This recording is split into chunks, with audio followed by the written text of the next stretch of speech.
Ladies and gentlemen, welcome to the AFC portion of me ranking NFL divisions by positions. For those who missed the video yesterday, that's the NFC portion. And for those wondering if this is going to be any different than yesterday's format, no, same exact thing. Couple of plugs before we hop right into it. Don't forget to use code WyattzWorld on G Fuel, Waggle Golf, or Prize Picks. By using my codes on G Fuel or Waggle, you'll save a discount on any of their products. And by using my code at sign up on Prize Picks, you're going to guarantee yourself to win a free $50 with your first $5 entry. But always remember to play responsibly, and let's get into the video.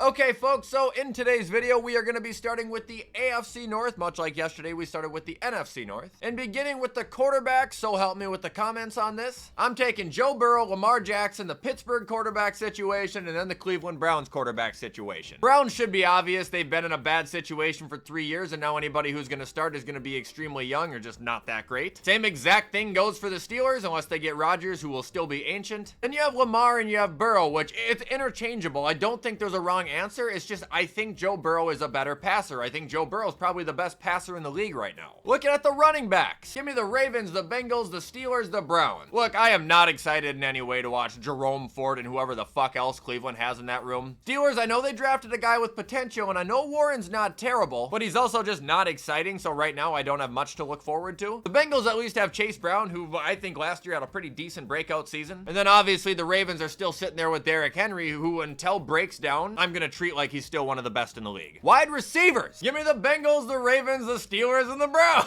Look, the Browns are in dead last year because, well, they have Jerry Jeudy, who did good for once last year, but outside of him, who else do they have? Deontay Johnson, a guy that was on 8 different teams last season. Steelers have DK, but I don't love who they have outside of DK. Ravens, I think, actually kind of have an underrated core. I'm not talking so much about Hopkins there, but Zay Jones is fine. Rashad Bateman's starting to play well. Adding a vet like D-Hop, even though I don't expect him to be a receiving leader on the team by any means, like, it's not going to hurt him at all. And then obviously the Bengals will be first here because, well, T and Jamar, that's probably the best receiving duo in the league. It has to be, right? Tight ends, I got Mark Andrews, David Njoku, Pat Freiermuth, Mike Gesicki. Now, there's not a bad tight end in this division. Just Andrews, I think, still clears the rest. Njoku's an athletic freak. Freiermuth, I think, is just more of a fresh player than Mike Gesicki at this point. O-line, Ravens, Steelers, Browns, Bengals. Again, a lot of my logic there just went into pressure rates last year and sacks allowed. I'm sure the bottom 3 can be interchangeable here. Maybe not so much Cincy, but Baltimore, I think, is by far the best O-line in that division. That'll bring us to defense. I got Baltimore, Pittsburgh, Cleveland, Cincinnati. Cincinnati, I expect to be a shit show similar to last year. Cleveland, they still have their star players, but they're just not nearly as good as they used to be. 2 years ago, I had like the best secondary in the league. They used to be able to stop the run. They used to be a scary defense. It's just not there anymore. Pittsburgh's defense is solid. It always has been, always will be, but Baltimore, even though they got scorched by the pass last year, they had the best run defense in the league, and I expect them to be able to turn it around to some degree this year. I'd be most comfortable with them. Now, ending, we have the head coach. Give me Tomlin, Harbaugh, Stefanski, and Zach Taylor. First 2 here are interchangeable. It's just I prefer Mike Tomlin. I feel like if it's a neutral ground, everybody has the same team. He is one of the best coaches you can have. Kevin Stefanski, I feel like he's been in a shitty spot pretty much ever since he became the coach there, but still has maintained a functional team to some degree for what it's worth. And Zach Taylor, I don't know how the fuck he's a coach anymore. He should have been fired last year, brother. Anyway, that is gonna do it for the AFC North.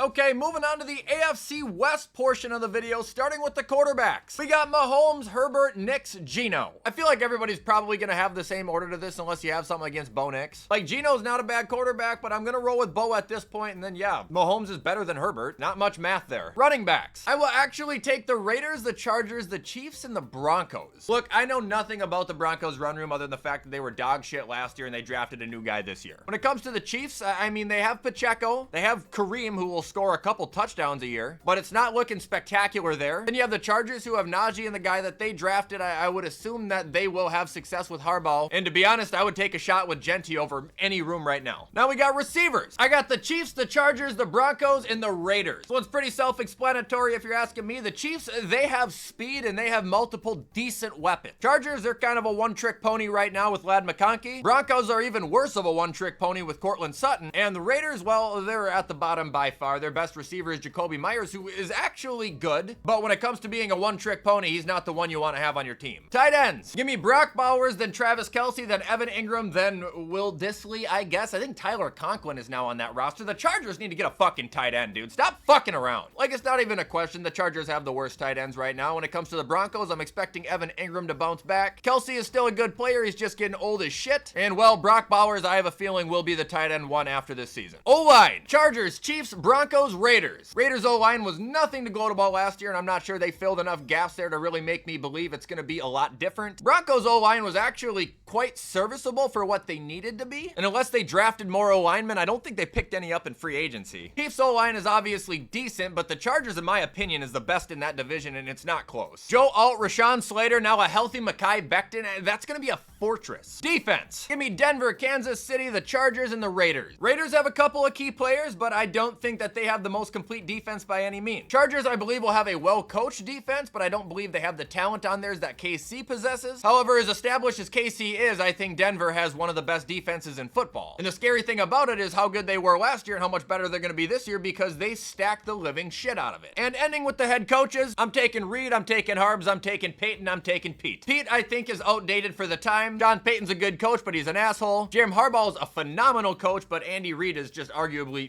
the best coach in the league and of all time. And that'll do it for the AFC West.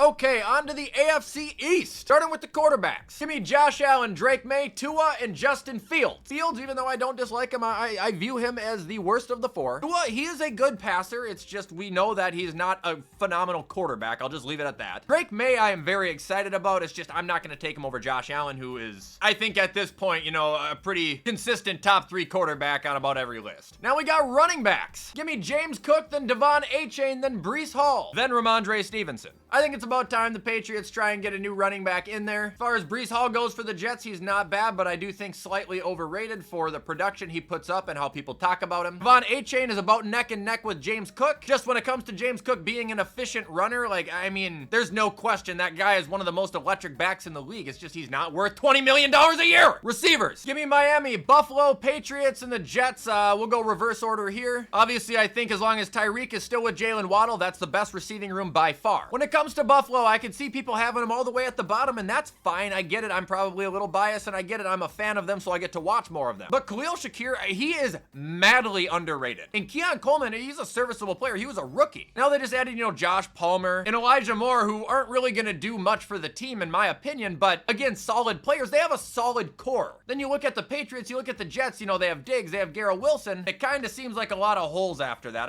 Kendrick Bourne is not bad on the Patriots either, but neither is Demario Douglas. Maybe the Patriots are better than the Bills. I'll stop talking now before I fucking piss myself off. Tight ends. Give me Miami, New England, Buffalo, and New York. Look, the Jets, they have a rookie guy with no experience. Bills, I'm not very high on our tight ends, even though I don't think they're the worst in the league. Hunter Henry has been solid for as long as he's been playing, and Jonnu Smith right now, I think, would sit at the top of the division as the best tight end. Phenomenal year last year from the guy. Offensive line. Give me Buffalo, New England, the Jets, and the Dolphins. Picking Buffalo first there because I think theirs is just blatantly better than everybody else's, and also maybe it's just because Josh is so good, but he makes it seem like he has a million years to throw the ball every fucking play. Also, our run game has just been on fire lately. Patriots, I think they are going to be much better than what they were last year. Jets, I'm not really sure what to expect from them, but I know that they weren't great last year. And the Dolphins, well, their O-line has been an issue for a while now, and I haven't heard anything drastic unless I'm missing something that they're just all of a sudden going to pick it up. Defense. I'm going Buffalo, Patriots, the Jets, and the Dolphins. Look, Buffalo literally does have one of the best defenses in the league. They have one of the most productive defenses in the league, but they're coached so magnificently. Sean McDermott has a real knack for just turning the most unexpected players into decent players, and the decent players into fucking superstars. Then I'm going to take the Patriots just because I like their talent, and I also think it's going to get turned around a lot there with Mike Vrabel behind the gun. You move on to the Jets. They have a lot of defensive talent that I like. I think their coordinator is going to help as well, but I have more confidence in the Patriots. And when it comes to Miami, well, their defense has already been kind of a sinking ship if you're asking me, and now they're losing Jalen Ramsey. Well, they're supposed to anyway. And ending with the head coaches. Give me Sugar Sean, Mike Vrabel, Aaron Glenn, and Mike McDaniel, who I think is the worst coach in football. I think that's a pretty self-explanatory lineup. Mike Vrabel, honestly, if I woke up and found out that him and Sean McDermott swapped places and he was now our head coach, I'd be sad, but I wouldn't be upset. That'll do it for the AFC East.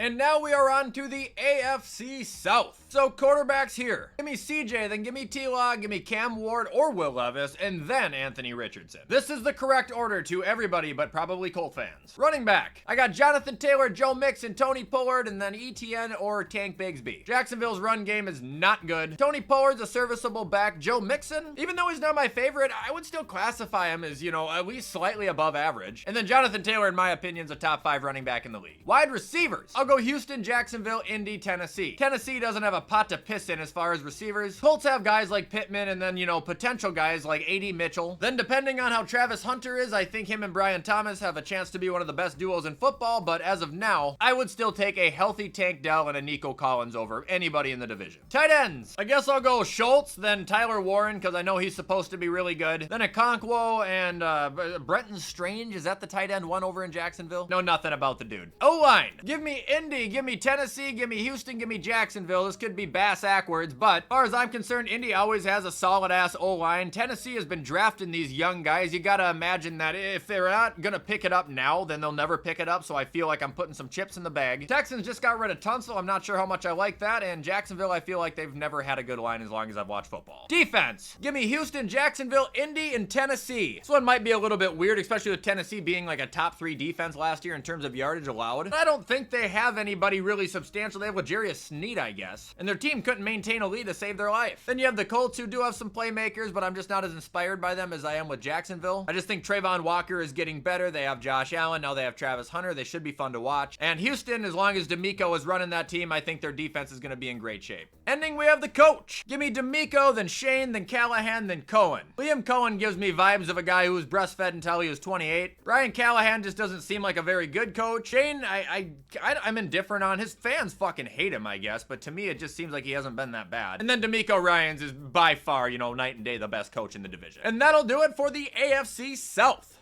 And that is also going to complete this video and this series, everybody. Hope you guys enjoyed it. If you haven't gotten to check the other video out, please do it. But if you guys did like these videos, please show support because you know I appreciate it. And as always, feel free to give me your feedback. Even though it might not always be nice, it's very much appreciated. However, in the meantime, I'm going to get this edited so you can watch it on time. I hope you guys have a fantastic rest of your Wednesday, and I will see you in the next video.